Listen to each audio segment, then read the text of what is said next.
कि ये दिखती बहुत अच्छी है, देखता बहुत अच्छा है, लेकिन जैसे बोलने जाता है ना तो पैसे पड़ जाते हैं। बोले ना बोले उतना ही अच्छा है। वचनम मधुरम चरितम मधुरम, वचनम मधुरम चरितम मधुरम, वसनम मधुरम बलितम मधुरम, चलितम मधुरम भ्रमितम मधुरम, मधुराधिपतेरखिलं मधुरम, मधुराधिपतेरखिलं मधुरम।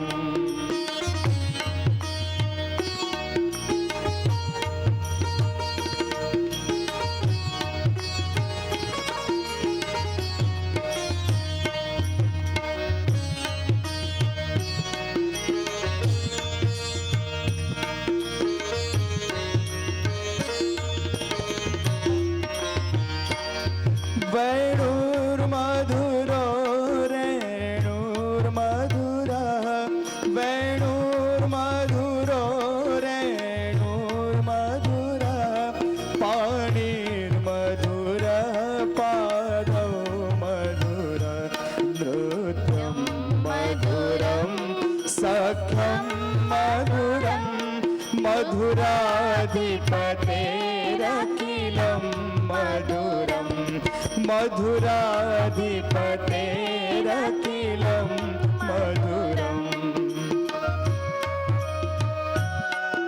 उसका चलना अच्छा लगता है, उसका बैठना अच्छा लगता है, उसका सोना भी बहुत अच्छा लगता है, उसका जागना भी बहुत अच्छा लग रहा है। जैसे प्रभु हमें कितने सुंदर लगते हैं, हमारा बच्चा भी हमें कितना सुंदर लगता है, तो वैसी सुंदरता हम जीवन पर्यंत क्यों नहीं टका सकते। हमेशा हम भी मधुर ही लगने चाहिए सबको, तब हम मधुर हैं, तब हमारा जीवन मधुर है। जैसे जैसे बड़े होते जाते हैं तब फिर हमारी ये फैमिली बैलेंस घटते जाता है, तो उसका मतलब मधुरता कम हो रही है।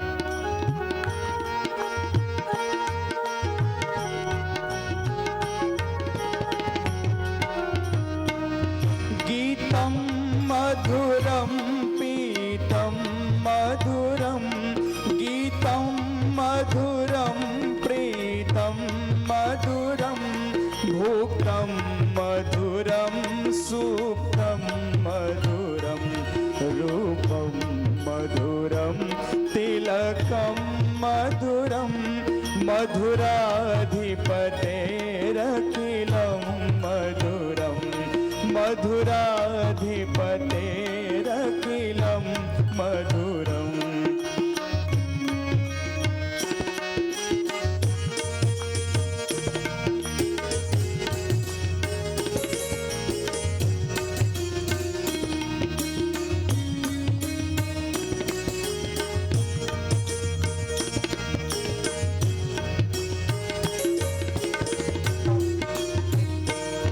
कर्णं मधुरं तरणं मधुरं, कर्णं मधुरं तरणं मधुरं, हरणं मधुरं रमणं मधुरं, वमितं मधुरं शमितं मधुरं, मधुराधिपतेरखिलं मधुरं, मधुराधिपतेरखिलं मधुरम्।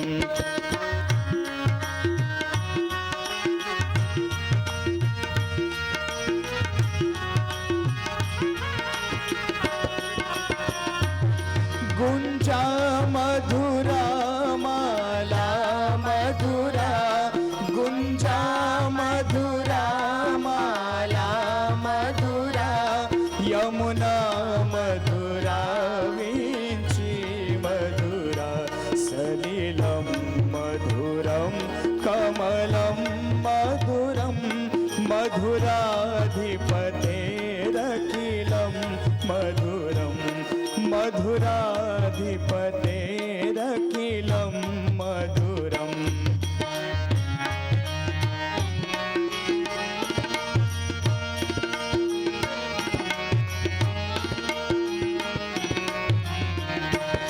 गोपी मधुरा लीला मधुरा गोपी मधुरा लीला मधुरा युक्तं मधुरं भोक्तं मधुरम् इष्टं मधुरं शिष्टं मधुरं मधुराधिपतेरखिलं मधुरं मधुराधिपतेरखिलं मधुरम्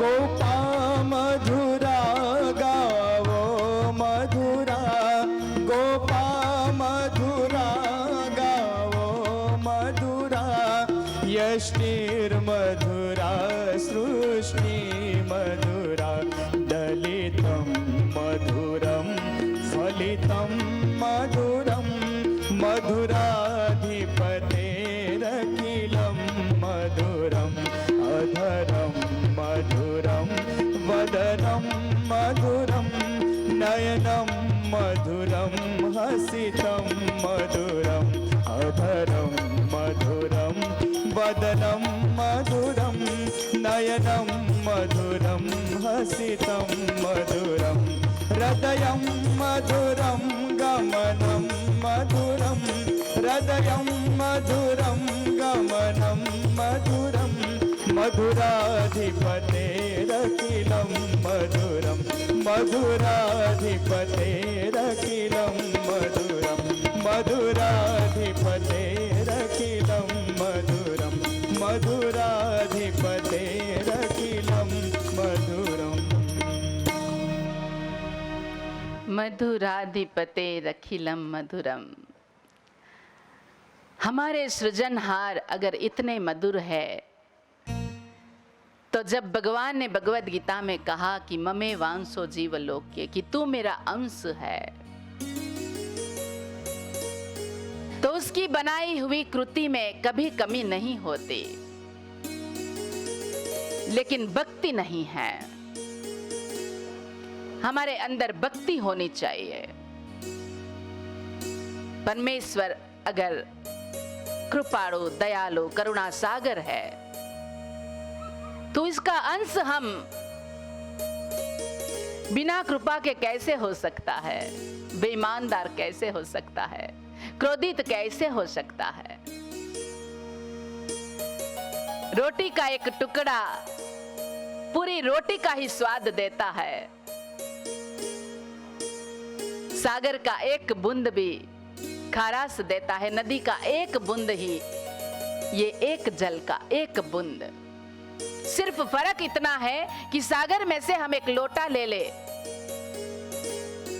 तो सागर ही रहता है, लेकिन लोटा को सागर नहीं बोल सकते। उसको सागर बनना होगा तो फिर से उसमें ही ये पानी को डालना पड़ेगा। नदी में से कितना भी पानी हम ले लेंगे, लेकिन वो जो बकेट में लाए होंगे उसको हम नदी नहीं बोल सकते, उसका अंश है। अगर उसको नदी में मिल जाना पड़ेगा, नदी कहलाना होगा, तो जैसे सागर में नदी मिल जाती है, जैसे पुरुष में स्त्री एक साथ मिल जाती है, सागर और सरिता की तरह पति पत्नी एक दूसरे के साथ मिल जाती है। लेकिन इतना हमें याद रहे कि सागर के साथ नदी मिल गई, मिट नहीं गई है। तो वो मिट जाती है, ऐसे व्यवहार नहीं करना चाहिए। दोनों का, कोई कहता है स्त्री का कोई महत्व नहीं, कोई कहता है पुरुष का कोई महत्व नहीं। जगत के कल्याण के लिए शिव और शक्ति दोनों की जरूरत है, जीव और शिव दोनों की जरूरत है, और तो भी जीवन है दोनों। ज्ञान लीला तब खत्म होगी कि जब फिर बाद में वो भेदभाव भी फिर नहीं रहे और वो दोनों वो सांसारिक यात्रा के बाद आध्यात्मिक यात्रा की तरफ चल पड़े और फिर ये मिलन उसे कम लगे जो पति पत्नी का मिलन है। फिर हर एक जीव की तमन्ना होनी चाहिए कि अब बहुत हो गया, अब मुझे शिव से मिलना है, अब संसार जी लिया, मुझे वहां जाना है, शिव तक जाना है, परमात्मा में विलीन हो जाना है।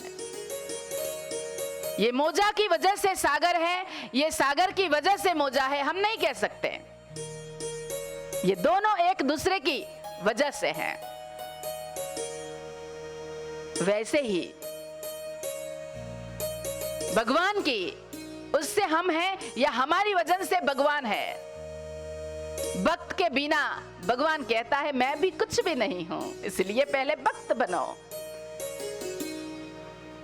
तो ये समझ हमें आ जाए, ये भक्ति हमें समझ में आ जाए। एक गीध अगर भक्ति से जटायु बन सकता है,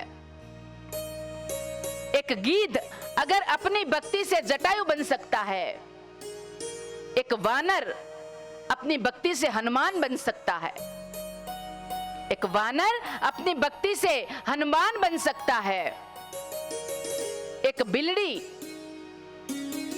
अपनी भक्ति से सबरी बन सकती है, तो क्या एक नर अपनी भक्ति से नारायण नहीं बन सकता?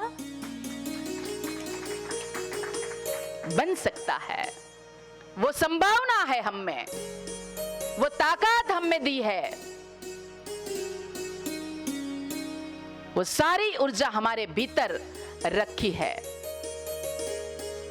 लेकिन जीवन हमें ऐसा ही लगता है कि ठीक है जो हो रहा है, कि हम थोड़ी भगवान बन सकते हैं, हम थोड़ी गुरु बन सकते हैं, हम थोड़ी भगवे पहन सकते हैं। कहीं पे भी ये सब बाह्य स्वरूप है जो दिखाई दे रहा है। गुरु बनने के लिए ऐसा कुछ नहीं है कि केस वेश और खेस धारण कर ले तो ही हम गुरु बन सकते हैं। केस वेश और खेस से संतत्व प्राप्त नहीं होता। कई सामान्य मानव मैंने देखे जो संत की तरह बिहेव करते हैं, और कैसे कितने ऐसे साधु समाज, वो कोई भी संप्रदाय हो, कि जो जिस हमारे शास्त्र में जो लिखा है उसकी एक नहीं मानते, सिर्फ दूसरे को बताते हैं। व्यासपीठ पे बैठ के हम कहते हैं कि कभी भी डरना नहीं चाहिए, कभी भी भागना नहीं चाहिए। कितनी भी बड़ी समस्या हो, कभी भी जीवन में पीछे हट नहीं करनी चाहिए। एक बार कूद लिया, मल कूद लिया, कभी भी पीछे हट नहीं करनी चाहिए। अगर पीछे हट करनी है तो शेर की तरह पीछे हट करो, कि वो पीछे दो पैर से पीछे जाता है, 2 कदम। क्यों? क्योंकि ऊंची फलांग भरने के लिए वो 2 कदम जाता है। तो ऐसे पीछे हम जा सकते हैं, लेकिन डर के नहीं। वो ऊंची उड़ान भरने के लिए हम कहीं पे रुक सकते हैं, कि एक जगह पे रुक जाओ, अब थोड़ी देर रुकना पड़ेगा। फिर बाद में पूरी तैयारी करके, हम में अशक्ति आ गई है, हमें थोड़ा किसी ने रास्ता बदला है, तो थोड़ी देर अपने लिए चिंतन के लिए समय बिता दो, और फिर से छलांग लगाओ। आप में सब कुछ दिया हुआ है। तो हम यहां से कहें कि हमें डरना नहीं चाहिए, कितना भी दुख आए घबराना नहीं चाहिए, मानव को मानव की तरह ही देखना चाहिए। और जब मैं यहां से ऐसा प्रवचन करती हूं, नटू भाई, अगर मैं ही बोलूं यहां से, मुझे कई लोग पूछते इतनी जंगल में घबराहट नहीं होती, डर नहीं लगता? मेरी माँ भी कहती रहती है जब यहां आई तो, कि लड़की है वहां कैसे जाओगे। आइए, परम पूज्य असीमानंद जी, जिसने यहाँ पे डांग डिस्ट्रिक्ट में बहुत ही बड़ा और बहुत ही सुंदर, बहुत ही अद्भुत काम किया है, ऐसे परम पूज्य स्वामी जी को हम सब की ओर से व्यासपीठ से सत सत नमन वंदन कोटि कोटि प्रणाम प्रणाम प्रणाम। हम सब की ओर से धनसुख भाई भागवत से किशोर भाई के साथ असीमानंद जी का, परम पूज्य स्वामी जी का स्वागत करेंगे कि ऐसे अज्ञात क्षेत्र में आके वो डरे नहीं। वो बहुत दक्षिण के उससे आए हैं और तो ऐसे राष्ट्र धर्म बचाने के लिए पूरे जंगल में रहे। वो कभी किसी से नहीं डरे, तो उसके पास से हम उसे बोलना नहीं पड़ेगा। उसको देख के हमें एक पावर आएगी, ऊर्जा आएगी कि हमें भी ऐसे ही जीना है। हमें किसी से डरना नहीं चाहता। जो डर गया सो मर गया। लेकिन मैं यहां से ऐसा प्रवचन कर रही हूं कि नहीं डरना चाहिए, किसी को समस्या से नहीं घबराना चाहिए। और मेरे साथ में अगर आसपास 2 सिक्योरिटी रखता हूं तो फिर क्या है? Way of thinking, way of speaking and way of living, तीनों अलग अलग है। हाँ, राष्ट्र को, सरकार को ऐसा लगे और वो फिर हमारे कर्म में ऐसी कोई दिक्कत आए और वो खुद जाके कि ये व्यक्ति को, जैसे कहा था भीष्म मेवा विरक्षन्तु, दुर्योधन ने लड़ाई के समय पे कहा था कि भीष्म पितामह की रक्षा करना, कि सेनापति होगा तब तक ये सेना है, कि तुम भीष्म की रक्षा करना। तो ऐसे वो जब युद्ध के समय पे ऐसे कहते हैं। लेकिन अगर हम ऐसी सिक्योरिटी लेके कहीं पे भी ऐसे जाए तो फिर लगता है कि दूसरों को तो हम कह रहे हैं कि किसी को घबराना नहीं चाहिए किसी से, और खुद इतने प्रभु पे विश्वास नहीं है खुद को, इसलिए बाहर प्राइवेट सिक्योरिटी बोले रखी है।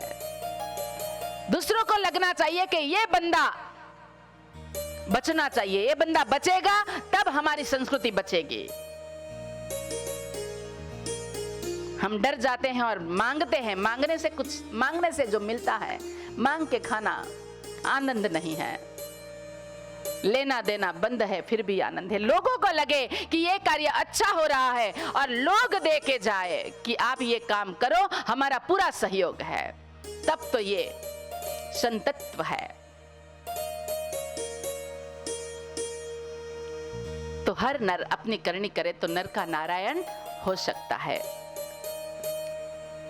अब हमने हमारे हृदय में सर्वस्य चाहम हृदय सन्निविष्टो ऐसे कह के कल हमने वो जन्मोत्सव मनाया कि आपके अंदर ही प्रभु विराजमान है। और ये किसी ने नहीं कहा, भगवान ने खुद कहा है सर्वस्य चाहम हृदय सन्निविष्टो, कि सर्वे के हृदय में मैं बसा हूं।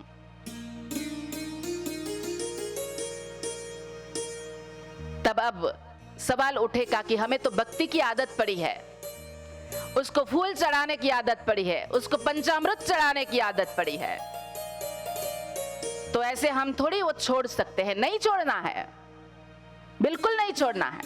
लेकिन उसके साथ समझ आए कि वहां जितना काम हो रहा है उसके साथ साथ हमारे जीवन मंदिर में अगर भगवान है तो उसको जीवन पुष्प हम चढ़ा सकते हैं। जीवन पुष्प,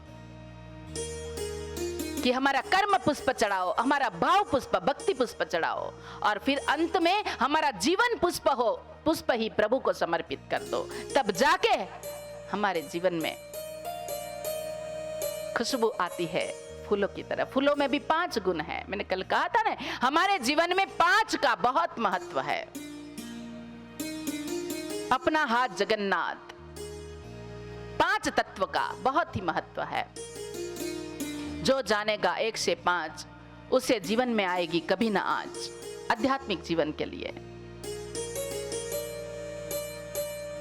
तो जीवन पुष्प में भी पुष्प में कितने गुण हैं? 5 गुण हैं। सबसे पहला उसका रंग, कि प्रभु उसके अलग अलग रंग के फूल बनाए हैं।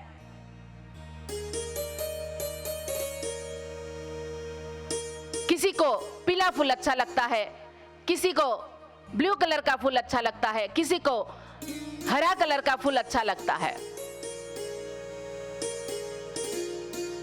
ये हमने बनाया हुआ जो बाग है उसमें अगर हमारी पसंद अलग अलग हो सकती है, तो ये प्रभु ने जो ये विश्व उद्यान बनाया है उसमें हर एक प्रकार के जीवन पुष्प है। ये जीवन पुष्प को हम सजा दे, उसमें रंग भर दे। ये फूल में तो प्रभु ने ही रंग भरा, प्रभु ने ही उसका आकार दिया, प्रभु ने ही उसमें खुशबू दी। तो ये फूल प्रभु को चढ़ाएंगे तो प्रभु कितने राजी होंगे। मेरा बनाया हुआ मुझे ही दे रहे हो, मैंने तो आपको पूरा जीवन पुष्प दे दिया, उसको सजाओ, उसको रंगीन बनाओ और फिर वो जीवन पुष्प। इसका मतलब मैं बिल्कुल नहीं कहना चाहती कि ये फूल से पूजा नहीं करनी चाहिए, करनी चाहिए, लेकिन जो फूल से पूजा की वो शुरुआत है जीवन की। लेकिन जब आपका जीवन पुष्प प्रभु को चरण में आप अर्पित कर दोगे तो वो पूजा की पूर्णा होती है, तो वो रंग भरना है। जैसे अर्जुन कृष्ण रंग में रंग गया, जैसे हनुमान राम के रंग में रंग गया, वैसे हमारे ऊपर भी भक्ति का रंग चढ़ना है। बोले हम तो मस्त हो जाते हैं, हम तो रात होके प्रभु को ही विलीन हो जाते हैं। अब वहां ध्यान में भी लोग उपयोग करने लगे हैं, युवाओं को दूसरे रास्ते पे चढ़ाने के लिए बच्चों से शुरुआत कर दी है। हमें पता भी नहीं है, गांव-गांव में ऐसे लोग घुस गए हैं हमारी संस्कृति को तोड़ने के लिए कि वहां व्यसन के नाम पे, साधना के नाम पे। यहाँ के एक बेटा को मैंने पूछा कि तू क्या फूक रहा है, तो बोले ये तो भोले बाबा का प्रसाद है। उसको ऐसे समझा दिया है कि ये भोले बाबा का प्रसाद है और ऐसा चित्र भी बना दिया, वो भी उसकी दिमाग की पैदाइश है। ये कहीं शास्त्र में ऐसे भगवान को नहीं दिखाया। उसने तो जगत के कारण के लिए जो जहर पी लिया वो यहाँ बीच में ही रखा, ना अंदर उतारा ना बाहर निकाला। वो सत्य नहीं समझाया, मूल सत्य वो नहीं समझाते। कहते हैं कि भांग पीना और मस्त हो जाना, और युवान मान लेते हैं, बताने जाते हैं, युवान उसको मान भी लेते हैं, क्योंकि उन लोगों को पता है कि भक्ति जो है उसकी रीढ़ की हड्डी है इन लोगों की। ये रीढ़ की हड्डी को तोड़ोगे तब उन लोगों का शरीर टूटेगा, तब उन लोगों का मन टूटेगा और तब उन लोगों की संस्कृति पे प्रहार होगा। इसलिए वो तो सही जा रहे हैं, क्योंकि वो तो कटुता से जा रहे हैं, वो तो कूटनीति से जा रहे हैं। लेकिन हम क्या कर रहे हैं? Don't blame other, what can we do for nation. किसी पे उंगली उठाने के बजाय हम सोचे कि हम हमारे लिए क्या कर रहे हैं, हम हमारी संस्कृति के लिए क्या कर रहे हैं। सिर्फ बातें करने से कुछ नहीं होता। समझदारी उसे नहीं कहते कि बड़ी बड़ी बातें करते हैं, समझदारी उसे कहते हैं जो छोटी छोटी बात समझने लगे, उसे समझदारी कहते हैं। कि जिसको छोटी छोटी बात, हमारे माँ बाप की, हमारे गुरुजन की, हमारे शास्त्रों की छोटी छोटी बात समझ में आने लगे, उसे समझदारी कहते हैं। लेकिन आज हम क्या कह रहे हैं? समझदारी किसे कहते हैं? जो बड़ी बड़ी बात कहता है, करता कुछ नहीं हो, तो उसे हम बड़ा कह रहे हैं। तो रंग के बाद उसको दिया खुशबू, फूल में जो फूल के हमारे जीवन पुष्प चढ़ाना है, तो उसमें खुशबू भरी। हम सेंट और परफ्यूम से पता नहीं क्या क्या लगाते हैं, बेला क्या, मेरी सखी भी आई है तो परफ्यूम लगाते हैं, तो उससे हमारी शरीर, हमारे कपड़े या हमारी जो चमड़ी है वो सुगंधित हो सकती है, लेकिन वो भी थोड़ी देर के लिए ही। फिर तो वहां के वहां ही नड़ियो इंग इंग गंडाई, ऐसे ही फिर लगेगा।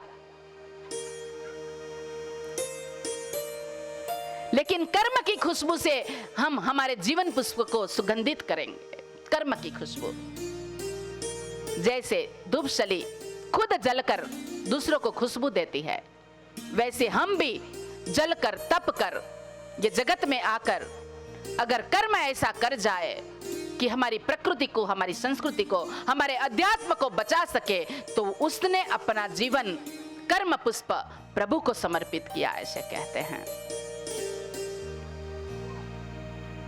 कर्म की सुवास और वो खुशबू वहां तक जाते हैं। मैं 14 साल घूमे। एक जगह पे हम गए, रात को लेट हो गए थे, भावनगर जाना था, सुबह में शिविर थी। फिर वहां के आयोजक ने कहा कि एक जगह पे व्यवस्था हो गई है, कोई दिक्कत नहीं। बारिश भी बहुत थी, तो फिर वहां गए हम। पहली बार गए, फोन से बात होती थी। तब फिर उसके घर में हम रहे, रुके, तो वहां जो घर के मालिक थे, उन लोगों ने बहुत बढ़िया खाना बना रखा था और बहुत बढ़िया मिष्टान भी बना रखा था।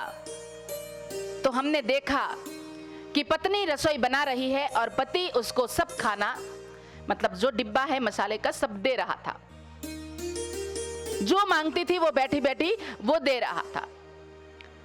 तो हमसे रहा नहीं गया, तो हमने पूछा कि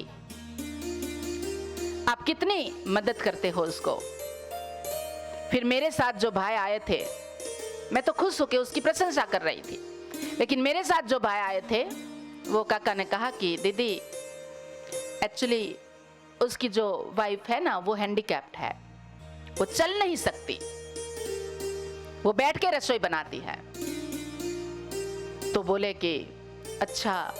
फिर मैंने कहा कि तो आप तो अच्छे हैं, तो आपको इसके साथ शादी करने में कोई दिक्कत नहीं हुई? तो बोले ना ना, मुझे कोई दिक्कत, मैं बचपन से उसे जानता हूं, उसको मैं बचपन से जानता हूं। और मैं जब कॉलेज में पढ़कर आया, तब मेरे लिए बहुत अच्छी अच्छी लड़की की वो आई थी, लेकिन मैंने सोचा कि उन लोगों को तो दूसरे भी लड़के मिल जाएंगे, लेकिन इसकी सेवा कौन करेगा, इसलिए मैंने उससे शादी की। और मैं बहुत खुश हूं। मैं उसको कंधे पे बैठा कर मैंने बहुत देव दर्शन भी करवाए हैं और उसको यात्रा भी करवाई है, और हम दोनों मिलकर बहुत खुश है। भले ही वो उठ नहीं सकती, इतनी ही दिक्कत है, लेकिन वो जो खाना बनाती है, सब उंगली चाटते हुए रह जाते हैं। वो जो कंसार जो बनाती है, उससे ही हमारा संसार टिका हुआ है। तो ये है कर्म की खुशबू। तीसरा गुण है मकरंद, कि मकरंद युक्त हमारा जीवन होना चाहिए, ज्ञान पूर्वक। हमारा कर्म ज्ञान पूर्वक होना चाहिए।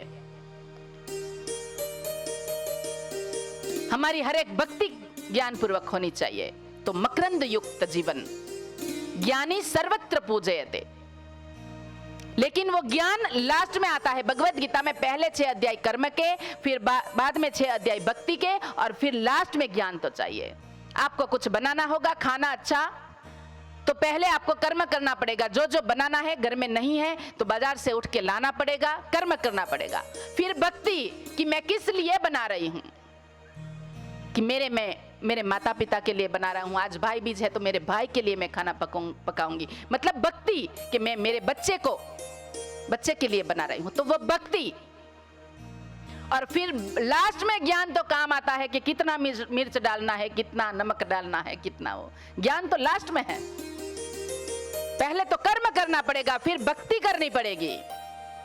तो इसलिए स्थित प्रज्ञ पहले बनना पड़ेगा, फिर 12वें अध्याय पे फिर भक्त बनना पड़ेगा, तब जाके फिर दैवी संपत्ति के गुण, जिसमें सबसे पहले 26 गुण में कहा अभयम सत्व संसुद्धि।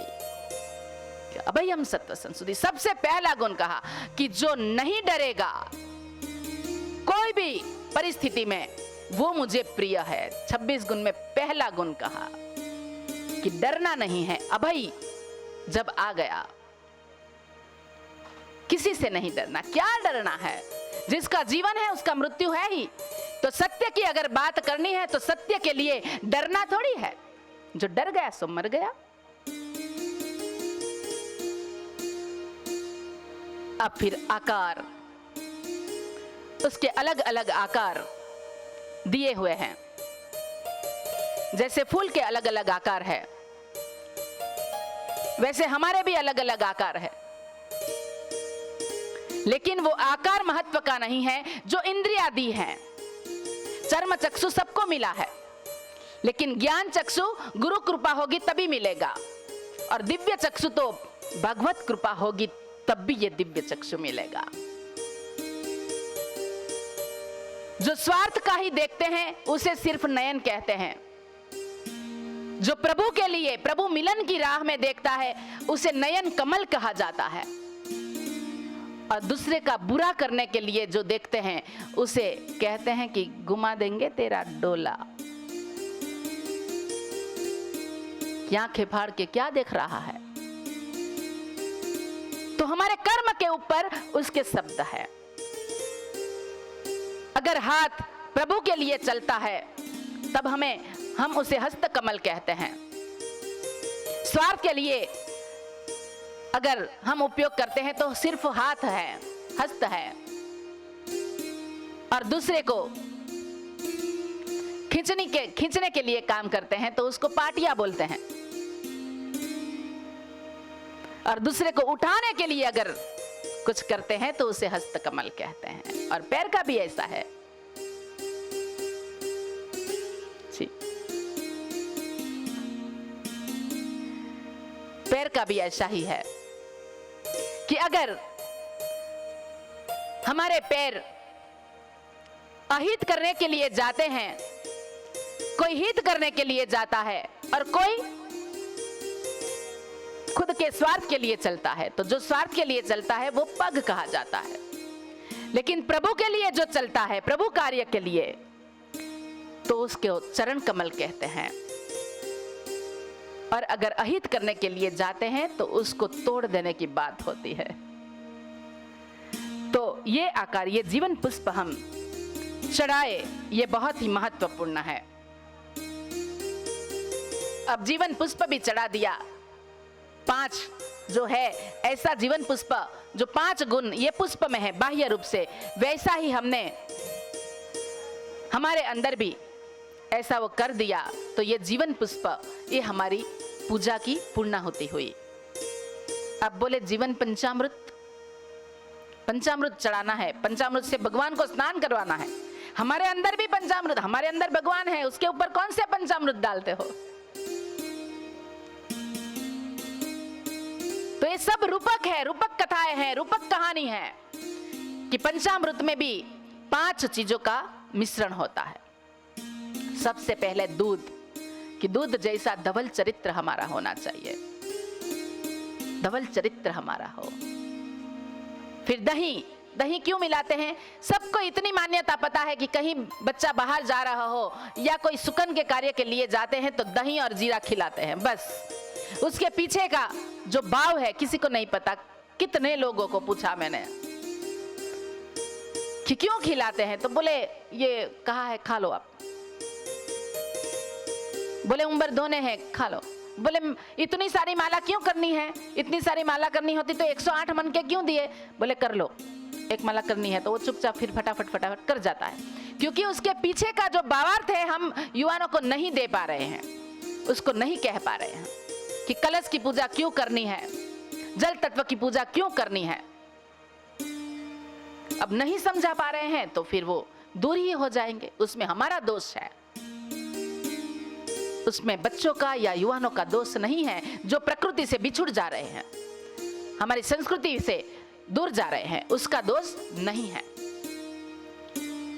तो दही का मतलब है तू कहीं पे भी जाए कि दही की मेड़वन जैसी बुद्धि होती है कि इतना सा दही होता है, लेकिन पूरा होज अगर दूध से भरा होगा, लेकिन इतना सा दही इसमें गिर जाएगा तो पूरे दूध को अपने जैसा बना लेगा। तो इसलिए उसके पीछे ऐसे कहते हैं कि अगर बेटा तू विदेश जा रहा है तो तू वहां का जो दूध का होज है उसमें तुझे नहीं ऐसे परिवर्तित हो जाना है, लेकिन उन लोगों को हमारी संस्कृति सिखा देना है, उसको हमारे जैसे बना देना है। इसलिए दही। फिर बोले घी, तीसरा कि घी से स्नान करवाते हैं। तो घी का मतलब है कि स्नेहाल वर्तन, हमारा कि अगर घर के झूले में किचुड़ किचुड़ आवाज आने लगी, झूला झूलते हो उसमें किचुड़ किचुड़ आवाज आने लगती है, तो बोले घी या तेल उंजण पुर दो तो आवाज ठीक हो जाएगी। वो हमें पता है, बाह्य चीजें हम सब पता है, सारा संशोधन किया, लेकिन खुद का संशोधन नहीं किया। अगर जीवन में हमारे परिवार में खटराक होने लगा, घर में एक दूसरे के साथ किचुड़ किचुड़ होने लगी, तब हमें नहीं पता, समझ में आ रहा है कि यहाँ प्रेम का उंजण कम पड़ रहा है। वो घी की तरह हमें स्नेहाल वर्तन करना चाहिए सबके साथ, तब ये घी चढ़ाया हुआ आपका सार्थक है। घी चढ़ाना नहीं चाहिए ऐसा मैं बिल्कुल नहीं कह रही हूं, बात को समझने की कोशिश करना, लेकिन उसके साथ साथ हमारी समझ हो। घी के साथ शहद कि शहद के जैसे पुष्टिदायक कुछ भी ना हो तो शहद पिला के, आयुर्वेदिक वनस्पति के साथ भी शहद मिला के खाने को बोलते हैं, तो शहद खिला देते हैं। तो शहद जैसा हमारा पुष्टिदायक जीवन होना चाहिए जो पुष्टि हमें दे। और पांचवा शर्करा कि जो शर्करा मिलाते हैं, साकर मिलाते हैं, तो साकर के जैसे हम भी मधुर होने चाहिए। जैसे दूध में वो साकर घुल जाती है, सिर्फ उसका अनुभव कर सकते हैं, वैसे हमारा जीवन भी शिव के साथ मिल जाना चाहिए, लोग अनुभव कर सके, हमें कहना ना पड़े हम क्या है, लोगों को अनुभूति होनी चाहिए कि ये है और ऐसा हमें बनना चाहिए। तो ये बहुत महत्व का है। और ऐसे भगवान ने हमें ये हाथ दिए, पैर दिए, आंख दिए, कान दिए, सब कुछ हमें दिए, और उसकी कृपा से ही ये सब हमारा काम चल रहा है। हम कुछ भी नहीं कर रहे हैं, लेकिन ना हमें इस विश्वास है, ना गुरु विश्वास से फूल भी चढ़ाते हैं, कर्मकांड सब कर रहे हैं, पंचामृत से उसको स्नान भी कराते हैं, और आगे जाके हम अच्छे अच्छे प्रसाद भी चढ़ाते हैं। लेकिन हमारे अंदर के भगवान को कैसा प्रसाद चाहिए? भगवत गीता में कहा पत्रम पुष्पम फलम तोयम, ऐसा हमें कहा गया कि जीवन में क्या होना चाहिए। तो ये सब करते हैं, लेकिन इस विश्वास नहीं है, प्रभु विश्वास। 3 प्रकार के, श्रद्धा तो अखंडित होनी ही चाहिए, लेकिन श्रद्धा के साथ विश्वास। सिर्फ श्रद्धा काम नहीं करेगी, सिर्फ और सिर्फ श्रद्धा रखोगे कि भगवान मेरा अच्छा करेगा, भगवान मेरा भला करेगा। श्रद्धा और विश्वास ऐसा है कि जैसे आपने बैंक में किसी ने सवाल पूछा हमें कि क्या फर्क है प्रारब्ध, बोले हम तो इतनी मेहनत करते हैं लेकिन प्रारब्ध ही नहीं है हमारा, और बोले वो कुछ भी कर्म नहीं कर रहा है, इसको मिल रहा है। ऐसा कभी भी नहीं हुआ है। जैसे हम बैंक में जाते हैं, हमारा लॉकर होता है, उसमें हमारी मिलकत हम छुपा के रखते हैं। किशोर भाई આપણને તો શાંતિ છે, આપણા બેવ પાસે કોઈ પાસે છે જ નહીં, એટલે લોકર જોઈતું જ નથી। जब चाहे तब भगवान भेज देता है नरसिंह मेहता को, कृष्ण भगवान खुद आ जाता है, वही हमारे लिए तो बढ़िया है। लॉकर बनाना ही नहीं, लेकिन जिसने बनाया है उसको मैं समझाने की कोशिश करती हूँ कि वहां जाते हैं तो जो हमारी संपत्ति होती है वो हमने कर्म करके एकत्रित की हुई है, लेकिन सिर्फ हमारी चाबी से वो नहीं खुलती। वहां जो एक मैनेजर के पास चाबी होती है बैंक में, वो भी लगेगी तब खुलेगी। मतलब ये प्रारब्ध और पुरुषार्थ दोनों जरूरी है, सिर्फ प्रारब्ध भी नहीं और सिर्फ पुरुषार्थ भी नहीं। दोनों का मिलन कब होगा? जब हमारी सच्ची भक्ति होगी। तो ये महत्वपूर्ण है। तो प्रभु विश्वास हमें रखना चाहिए, नहीं तो हमें माता पिता बचाने के लिए आते हैं, समझाने के लिए, जीवन जब जीते हैं तब कि बेटा ऐसा नहीं करना, बेटी ऐसा नहीं करना, हमें जगह जगह पे टोंकते रहते हैं। फिर माता पिता की हम नहीं मानते, फिर आगे जाके वर्ग संस्कार में गुरुओं के पास जाते हैं, तो वो भी हमें जहां जहां दिक्कतें आती है वो समझाते रहे, लेकिन इसकी भी एक नहीं मानी। फिर भागवत भगवान ने कहा कि ऐसे हो जाओ। तो वो वाली बात है कि पुजारी भगवान की पूजा कर रहा है, बहुत पानी आ गया तो सब बचाने के लिए दौड़े कि बाहर निकलो, सब बाहर निकलो, प्रभु के ऊपर विश्वास रखो, सब बाहर निकलो। तो बोले कि नहीं, मैंने तो पूरी जिंदगी पूजा के सिवा कुछ किया ही नहीं, भक्ति भक्ति की है, मेरे को भगवान कैसे डुबा सकता है? मैं तो नहीं निकलूंगा। पूरी श्रद्धा।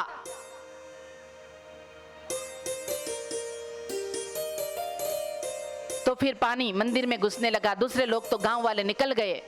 कलेक्टर ने नोटिस दी थी कि सब बाहर निकलो, क्योंकि बंद में पानी छोड़ा जा रहा है, तो जो नीचे वाले जो बाग है उसको खाली करवाओ। फिर होड़ी लेके लोग गए कि अगर कोई सोता हुआ रह गया हो तो जाए। फिर से वो गए वहां नौका लेके, तब भी वो नहीं आया। नहीं, मेरी तो बहुत भक्ति है, मेरे को तो भगवान खुद बचाने आएगा।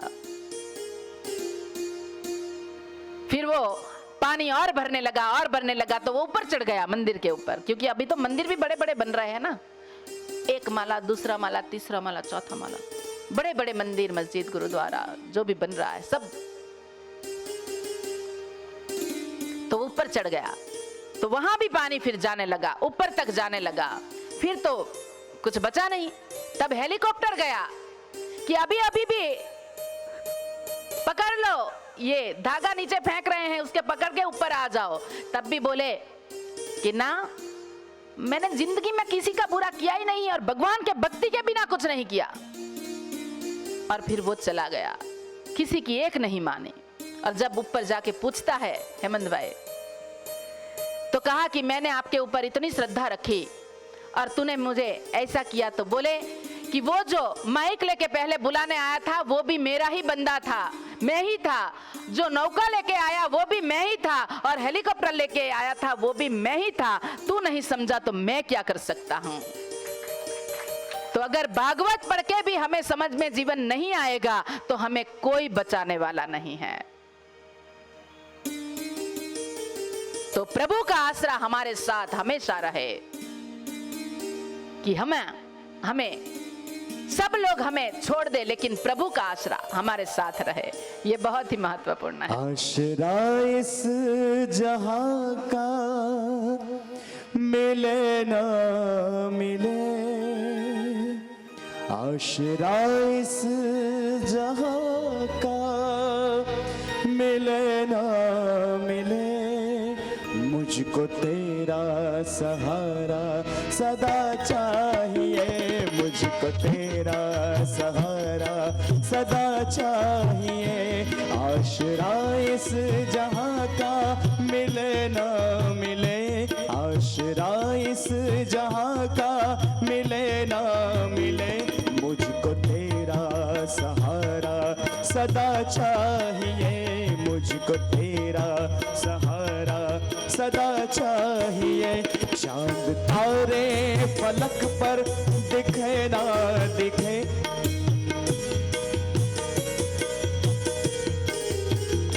चांद तारे फलक पर दिखे ना दिखे, मुझको तेरा नजारा सदा चाहिए, मुझको तेरा नजारा सदा चाहिए। आसरा इस जहां का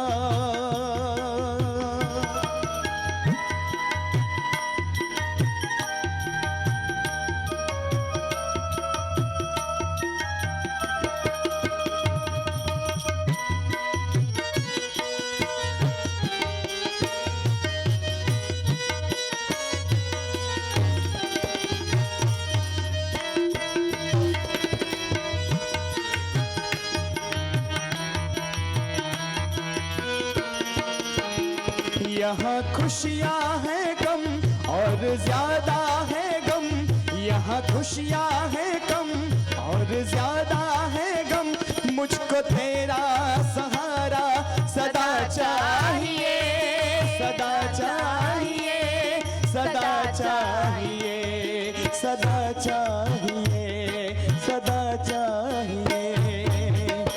मेरी चाहत की दुनिया बसे ना बसे, मेरी चाहत की दुनिया बसे ना बसे, मेरे दिल में तेरा ही सहारा रहे, मेरे दिल में सदा ही सहारा रहे। आसरा इस जहां का मिले ना मिले, आसरा इस जहां का मिले मुझको तेरा सहारा सदा चाहिए, मुझको तेरा सहारा सदा चाहिए।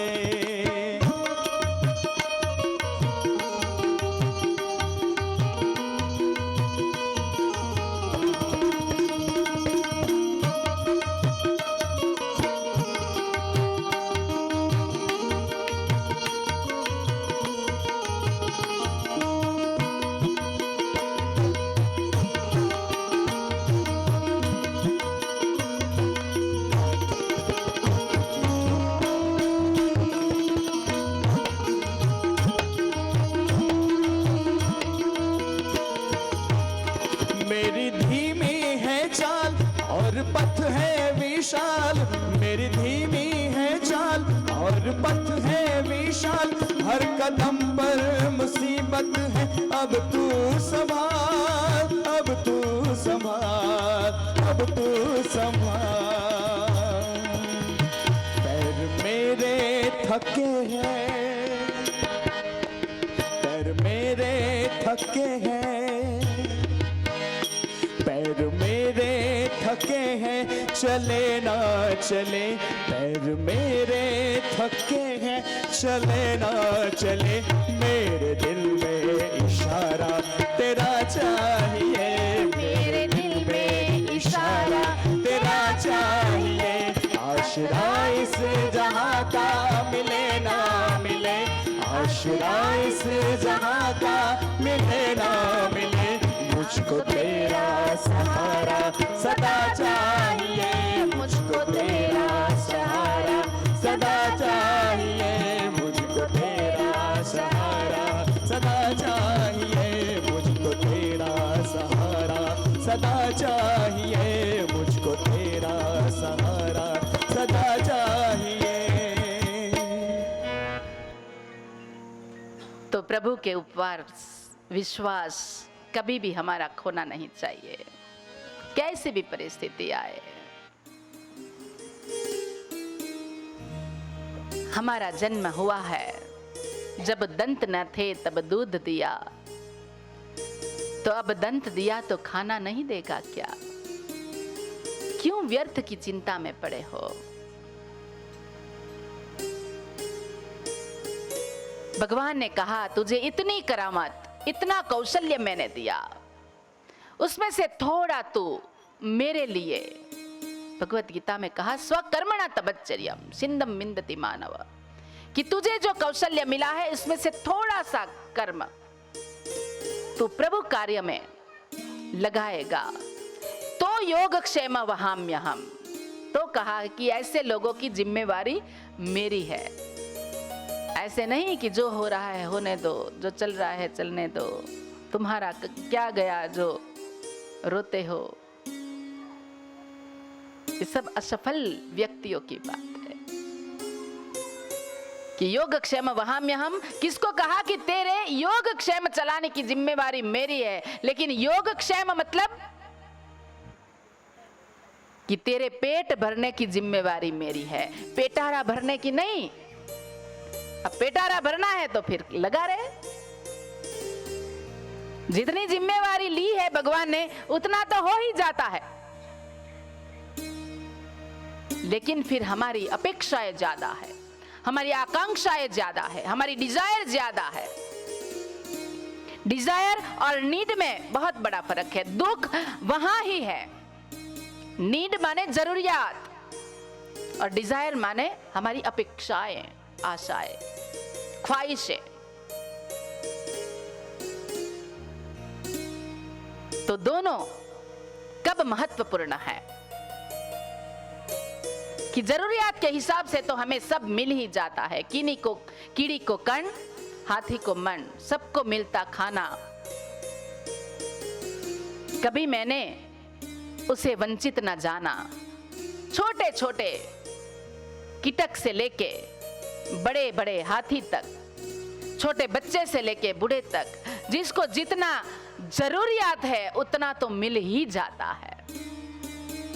लेकिन ये पेट के बदले पेटारा भरना हो, और जनक भाई पेटारा भी ऐसे, पेटी ऐसी बनाई है बिने तलवे की, भरे भरे भरती नहीं। पता नहीं खजाना बोले लूट के ले जाना है। फिर बात तो ऐसे करती है, क्या लाए थे, क्या ले जाना है, बस प्रभु का। और काम तो ऐसे करता है, सब ले जाना है, एक नहीं छोड़ना, कुछ भी नहीं छोड़ना। इसलिए फिर जब हम चले जाते हैं तब हम देखते हैं, हम तो इसलिए देखने जाते हैं कुतूहलवश कि परिवार क्या करते हैं। नहलाते हैं, जब बोलते हैं ना, फोन आया कि काका ने देह छोड़ दिया, बोले तो बोले बॉडी को कब ले जाओगे? बॉडी होगी, देह हो गया। और उसमें जब गहने होंगे तो वो निकाल देंगे, लेकिन उसका जो चावड़ा होगा ना, चौकटा, उसको भी दे देंगे, चश्मे भी दे देंगे, बोले वहां तक तकलीफ पड़ेगी। वाह रे मानव, मतलब कौन कौन सी मान्यता में पड़े हैं और किसने सिखाया। और वहां बोले 12वें अध्याय बोलने से, 15वां अध्याय बोलने से आत्मा को शांति मिलती है। ठाकुर काका कहते हैं ना, सब ऐसे लायंस क्लब के जो सब मेंबर आए हैं, हमारे बहुत पुराने वडील है, उसका नाम भी भगवान का है, ठाकुर। वो ठाकुर बने या ठाकुर बने, वो उसके हाथ में है। जीवन दे दिया, लेकिन हमारे ठाकुर काका बहुत ही ठाकुर जैसे ही हैं। वो ठाकुर नहीं बने, पत्नी का भी काम कर देते हैं, परिवार का भी काम कर देते हैं, पड़ोसी का भी काम कर देते हैं, सबका काम बिना पूछे करते रहते हैं।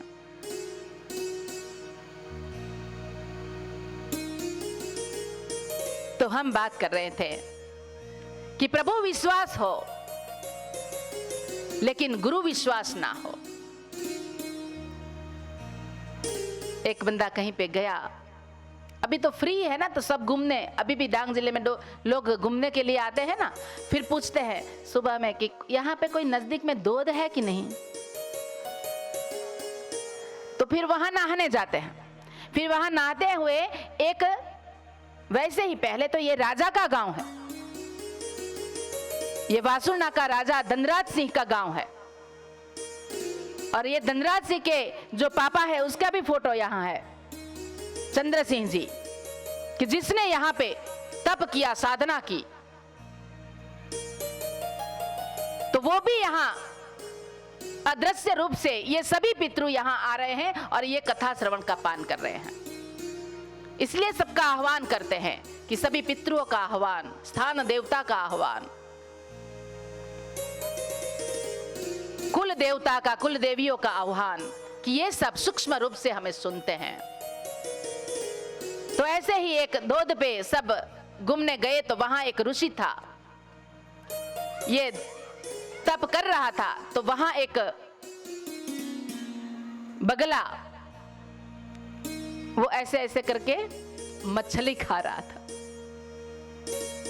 है ना, बगला मछली खा रहा था। किशोर भाई बहुत बात सुनने जैसी है, मजा आ गया, आनंद आएगा।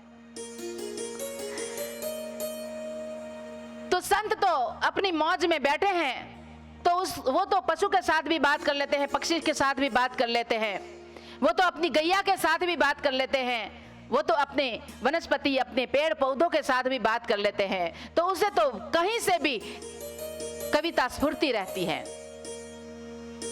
जहां ना पहुंचे रवि, वहां पहुंचे कवि, और जहां ना पहुंचे कवि, वहां पहुंचे अनुभवी। तो अनुभव हमारे जीवन के लिए बहुत ही महत्वपूर्ण है। तो वहां गए तो एक दृष्टांत समझ लो, ये कहानी तो ऐसे ही कहानी होती है। तो अमर ही गया था वहां, एक साधु वहां। तो अमर ने देखा, वो राजा, अमर को राजा मान लो, वैसे तो हमारा राजा का बेटा यहाँ मोहन भी बैठा है। तो वहां गए तो ऋषि बोल रहा था उसको देख के कि चांच ऐसे घिसता है ना, वो बगला जो मछली पकड़ता है वो, तो उसने पंक्ति बनाई कि घिसत घिसत घिसत है, ऊपर लगावत पानी, किस कारण तू गीसत है वो बात मैंने जानी। वो तो ऐसे ध्यान कर रहे थे, फिर मस्ती में वो बगला ऐसे ऐसे कर रहा था और फिर उसके धीरे धीरे चांच में पानी लेके फिर से ऐसे घिस रहा था पत्थर पे। तो उसने एक सेंटेंस बना लिया, गीसत गीसत गीसत है ऊपर लगावत पानी, किस कारण तू गीसत है वो बात मैंने जानी। अब वहां राजा गए थे देखने के लिए कि ये साधु संत यहां आके क्या कर रहा है, क्या बड़बड़ा रहा है। तो उसने सोचा कि चलो कोई नहीं, मैं भी तो अकेला वेला ही हूं अभी। तो उसने भी कंठस्थ कर लिया। पूरे रास्ते में वो गया, गीसत गीसत गीसत है ऊपर लगावत पानी, किस कारण तो गीसत है वो बात मैंने जानी। उसको लगा कि ये संत इसलिए बना कि ये मंत्र का ये जाप करता है और वही मंत्र उसको फल दे दिया और वो संत बन गया और लोग उसको पैर छू रहे हैं। तो उसने ये कंठस्थ कर लिया बिना सोचे समझे कि अगर ये मंत्र मुझे तो गुरु मंत्र मिल गया, आज मैं तो ले आया गुरु मंत्र। फिर इस तरफ राजा अपने महल में आते हैं, तब यहां नई घटना आकार ले रही थी।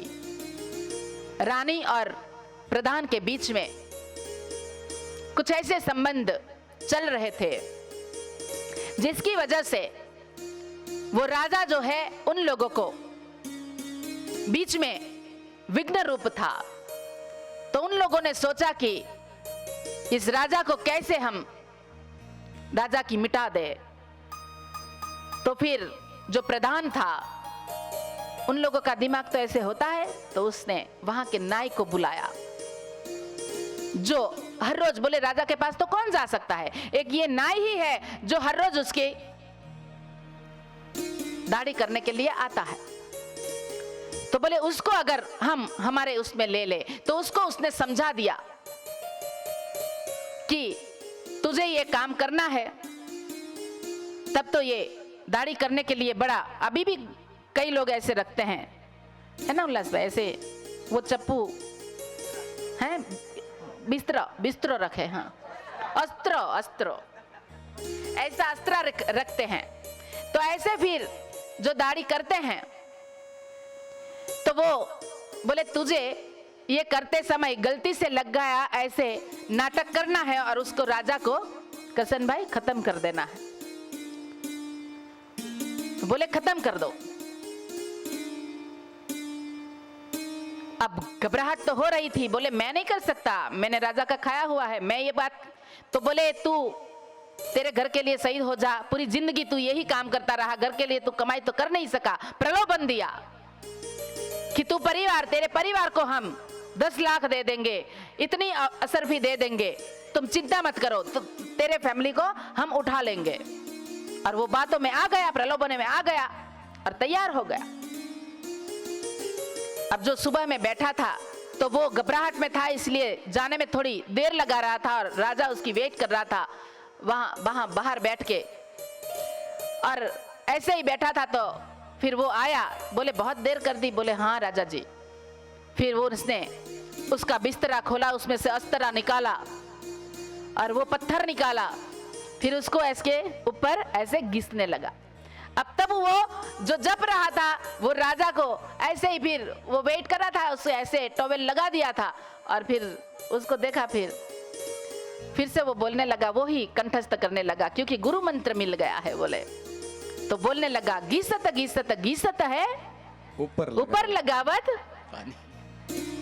तो इसलिए वो घिसता घिसता हुआ रुक गया कि राजा को कुछ पता तो नहीं लग गया, क्योंकि उसको तो डर है। हमारे पास लाइसेंस नहीं होता तो हमें डर लगता है, तो हम ऐसे ही हिलने लगते हैं और पुलिस पकड़ लेता है।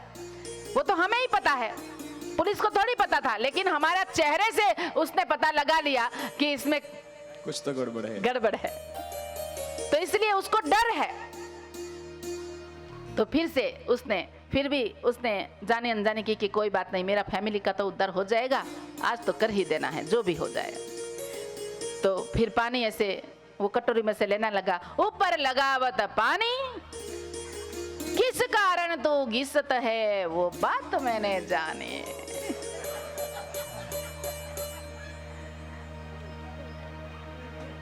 वो सीधा आके राजा के चरणों में गिर गया कि मेरी गलती हो गई, मैं इन लोगों के बहकावे में आ गया और मैं तुझे मार देना चाहता था, लेकिन राजा जी मेरा कोई कसूर नहीं है। तब राजा ने समझा कि बिना समझ के अगर कुछ गुरु ने दिया है, तब भी अगर वो काम कर जाता है तो वो मंत्र मुझे समझ में आ जाएगा, तो मेरा कितना कल्याण होगा। कि भले ही कोई हमें मारना चाहे, लेकिन अगर हमारे ऊपर प्रभु का हाथ है तो हमें कोई मार नहीं सकता। तो गुरु विश्वास उसको काम लग गया। लेकिन प्रभु विश्वास भी हो, गुरु विश्वास भी हो, लेकिन आत्मविश्वास ना हो, फिर गुरु कुछ नहीं कर सकता। बोले आशीर्वाद दे दो, सुबह दोपहर शाम लगे रहते हैं पैर छूने में। टपली मारने से कुछ नहीं होता, ना टपली मरवाने से कुछ होता है।